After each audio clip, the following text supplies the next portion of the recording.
کب تک بھارت ظلم کرے گا اور کیا وجہ ہے کہ اتنی دہائیاں گزرنے کے باوجود یہ مسئلہ اب تک برقرار ہے؟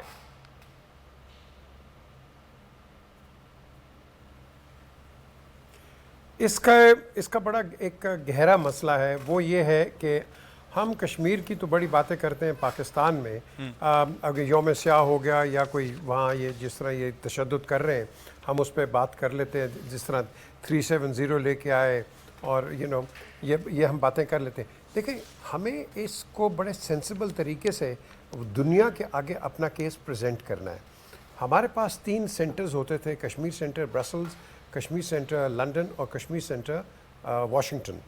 ہم نے یہ سینٹرز اپنے بند کر دیے۔ یہ ہماری ان آفیشیو ایمبیسیز تھیں کہ جہاں ہمارے کشمیری رہنما آکیوپائڈ کشمیر سے بھی آتے تھے اور پاکستان سے بھی جاتے تھے، اور اس کے ساتھ ساتھ جو اچھے میں سمجھتا ہوں کہ پولیٹیکل اینالسٹ ہیں انڈینز، وہ بھی وہاں آتے تھے، ایکس آرمی کے بھی آتے تھے لوگ، اور ایک ڈسکشن ہوتی تھی کہ ہم اس کو آگے کیسے لے کے جائیں۔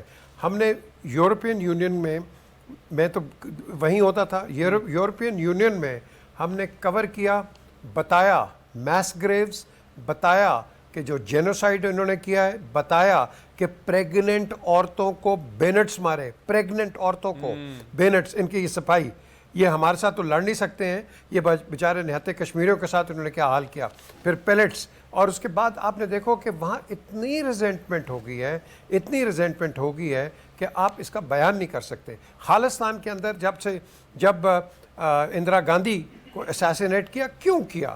Because what she was doing to the Sikh community وہ آپ کے سامنے ہے۔ دا کوشچن از اب وہاں بڑی انڈیجنس موومنٹ ہے۔ ابھی آپ نے پرولوگ میں کہا یہ کب تک چلے گا؟ یہ ناگا، میزو، تامل اور اسام، تریپورہ، یہ سارے جو ایریاز ہیں آپ دیکھو گے یہ پھٹیں گے۔ کیوں پھٹیں گے؟ آپ تشدد اس طرح کر رہے ہو، اور سب سے بڑی مائنورٹی جو انڈیا کے اندر ہے وہ مسلمانوں کی ہے۔ آپ پارلیمنٹ میں جا کے یہ انڈین پرائم منسٹر کہتے ہیں کہ اگر آپ نے یہاں رہنا ہے تو ہندو بن کے رہو، مسلمان اگر رہنا ہے تو پھر کہیں اور جا کے کہو۔ یہ دنیا کو اس کو ہمیں ایکسپوز کرنا ہے۔ یہ ایک میں کیا اس کا لفظ استعمال کروں، میں سمجھتا ہوں ان کے لیے اگر آپ گالی بھی دو، میں سمجھتا ہوں گالی کی توہین ہے۔ تو یہ ہم ان کے ساتھ صرف ایک ہی طریقے سے کر سکتے ہیں، دنیا کو کہیں ان پہ سینکشنز لگائیں، ان پہ ایمبارگوز لگائیں، تاکہ ان کو پتہ چلے جب ان کی اکانومی ہٹ ہوگی پھر ہوگا۔ ورنہ دیکھو آپ میں ہم سارے جو بیٹھ کے بات کرتے ہیں، ٹھیک ہے، آپ کا پوائنٹ آ گیا۔ میر صاحب ہمارے ساتھ ہی موجود رہیے گا۔ شیخ عبد المتین صاحب، آپ کی جانب آنا چاہوں گا۔ پاکستان میں موجود اس سے پہلے بھی جتنی حکومتیں رہی ہیں سب نے کشمیر کا مسئلہ عالمی فورم پر اٹھانے کی کوشش کی ہے۔ پاکستان تحریک انصاف کی حوالے سے آپ سے پوچھنا چاہوں گا، کس حد تک پاکستان تحریک انصاف کی اس وقت جو موجودہ حکومت ہے وہ مسئلہ کشمیر کو عالمی سطح پر اجاگر کرنے میں کامیاب رہی ہے؟ بسم اللہ الرحمن الرحیم۔ جیسے کہ آپ نے بات کی ہے، میں تو پہلے آپ سے یہ گزارش کروں گا، مقبوضہ کشمیر کے عوام کے لیے پاکستان کی جتنی بھی پولیٹیکل پارٹیز ہے وہ ایک جیسی ہے۔ قدرتی بات ہے جو مسئلے کشمیر کو اجاگر کرنے کے حوالے سے جو وہاں کی زمینی صورتحال ہے اس کو اجاگر کرنے کے لیے جو زیادہ جدوجہد کرے گا، تو قدرتی بات عوام کی جو ہاتھ ہے ان کے لیے دعاؤں کے لیے ضرور اٹھتے ہیں۔ جہاں تک اب تعلق ہے اس وقت کی جو موجودہ حکومت کے حوالے سے اگر ہم بات کریں گے تو اس میں کوئی شک کی بات نہیں ہے کہ عمران خان صاحب نے تقریر کی ہے یا بعد میں ابھی جو ریسنٹلی بھی تقریر کی ہے، تو کشمیری ہمیشہ اس کو سراہتے ہیں۔ لیکن ہمیں یہ بھی دیکھنا ہے کہ مقبوضہ کشمیر میں جو اس وقت ظلم اور جبر ہو رہا ہے، جو مقبوضہ ایک سیز وہاں پہ بنا ہوا ہے، ایک بڑا جیل خانہ مقبوضہ کشمیر بنا، پاک کی فوج وہاں پہ موجود ہے، اور یہاں تک بھی آپ دیکھ لیجئے جب کرکٹ میچ ہوتا ہے اپنی دل کا خوشی کا اظہار کیا جاتا ہے تو ہماری جو وہ بیٹیاں ہیں، بچیاں ہیں یا جو دوسرے کالجوں میں پڑھتے ہیں، جب خوشی منا ایف آئی آر درج ہے۔ تو ہم سمجھتے ہیں کشمیر کے مسئلے کو ہمیں صرف एक पहलू को नहीं लेना पड़ेगा कि हम उस पे एक्टिव हो जाए। कभी हमारी ये बदकिस्मती रही है, हम कभी मीडिया पे एक्टिव होते हैं, कभी हम डिप्लोमेटिक एक्टिविटी ज्यादा करते हैं, कभी हम कोई और पॉलिटिकल एक्टिविटी ज्यादा करते हैं। जहां तक हम समझते हैं कश्मीर का मसला जो है हमें टोटलिटी पे इसको लेना है, हमें हर माज पे एक्टिव रहने की जरूरत है, हमें हर लिहाज से प्रो एक्टिव रहने की जरूरत है। पाकिस्तानी जो हमारी ये इखलाकी सफारती मदद करना चाहते हैं, और सबसे जो हमें बड़ा इत्मीनान है कश्मीरी और पाकिस्तानी अवाम का जहां तक ताल्लुक है, उनकी दिल की धड़कनें एक साथ धड़कती है, जो हमें बड़ा हौसला देती है। किसी वक्त हुक्मरान जाते हैं, लेकिन दुख की बात सबसे ज्यादा यह है कि इवन पाकिस्तान अगर क्रिकेट मैच भी जीतता है तो इस पर भी कश्मीरियों पर जुल्म सितम ढा दिए जाते हैं। हमारे साथ ही मौजूद रहिएगा मतीन साहब। बैरिस्टर वकास साहब, आपकी जानिब आना चाहूंगा।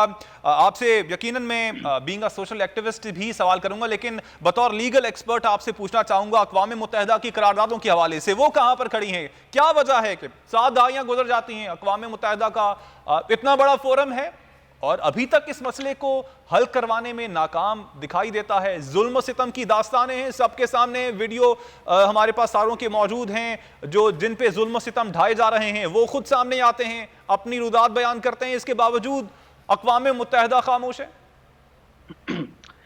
कामरान, सबसे पहले मैं कहना चाहूंगा कि हर ताना दिया जाए, हर तंज किया जाए, कुछ भी हो लेकिन हद अदब में ना रहा जाए।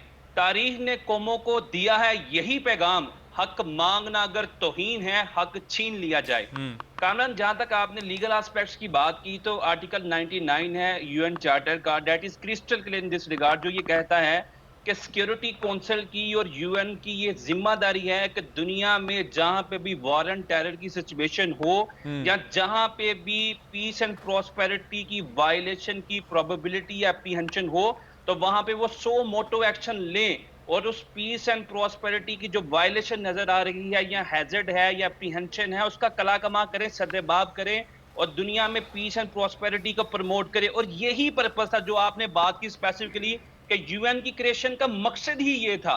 पहली जंग अजीम की तबाहकारियों जालाबारियों के बाद लीग ऑफ नेशन बनाई गई थी, लेकिन जब दूसरी जंग अजीम हुई तो लीग ऑफ नेशन अपना वजूद खो बैठी, क्योंकि वो दुनिया के मुहज्जब माशरों के या पूरी दुनिया की स्टेट्स के दरमियान जंगो जिदाल को कंट्रोल नहीं कर सकी। लेकिन जो यूएन की कारकर्दगी अगर हम देखें, जिस तरह पीजे मीर साहब ने भी बात की कि हमें यूएन की तरफ हम देख रहे हैं उम्मीद भरी निगाहों से कि जितनी भी इंडिया की तरफ से जो जारजियत की जा रही है, तशद्दुद और जुल्म किया जा रहा है, यहाँ पे जो यूएन की जिम्मेदारी है कि आप उनको एम्बार्गो करें, आप रिस्ट्रिक्शंस इंपोज करें, आप सैंक्शंस इंपोज करें। जो आर्टिकल 40 से लेके 50 तक तरीका एनंसिएट किया गया है यूएन चार्टर को, वो ऑप्ट करें। क्योंकि सबसे बुनियादी तरीकाकार ये है, लीगली बताना चाहूंगा कि सबसे पहले आप नेगोशिएशन करें, कंसिलिएशन करें, थर्ड पार्टी इंटरवेंशन करें, आर्बिट्रेशन करें। लेकिन ये तरीकाकार इस केस के अंदर स्पेशली मसला कश्मीर में जो नाकस साबित हुआ है, जो सेकंड इस वक्त इनके पास प्ली मौजूद है वो ये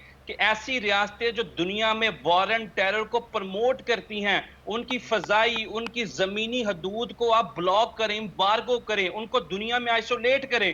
लेकिन अगर जहां पे पीस एंड प्रॉस्पेरिटी अमेरिका की एट स्टेक हो, यूएसए की, यूके की, रशिया की या जर्मनी की एट स्टेक हो, वहां पे तो आप तमाम तर कानूनी लवाजमात पूरे करते हैं। लेकिन ये बड़ी बदकिस्मती है कि अगर वॉर एंड टेरर का सामना पाकिस्तान को, अफगानिस्तान को, चेचनिया, बोस्निया और दूसरी थर्ड वर्ल्ड कंट्रीज को फेस करना पड़े तो वहां पे ये सुम्मुम बुकमुन खामोश तमाशा ही बने नजर, बल्कि खुद इसका हिस्सा बन जाते हैं। सब्सक्राइब करें और बेल दबाएं ताकि कोई खबर रह न जाए।